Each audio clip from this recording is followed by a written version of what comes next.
Bashkia dhe Policia Bashkiake kanë vijuar këtë të shtunë aksionin për lirimin e hapësirave publike, duke u ndalur në zonën e ish bllokut në Tiranë. Në terren ka dalë nënkryetari i bashkisë Blendi Sulaj dhe Elona Lalaj, drejtoresha e Policisë Bashkiake.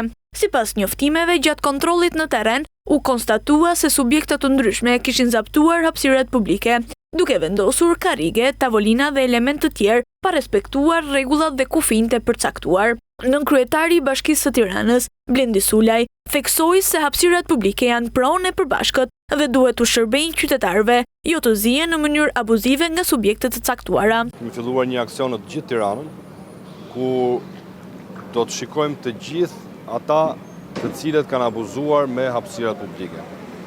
Ne jemi të gjithë pro biznesit, pro zhvillimit të qytetit tonë, por duam që të gjithë të jenë me kushte të barabarta.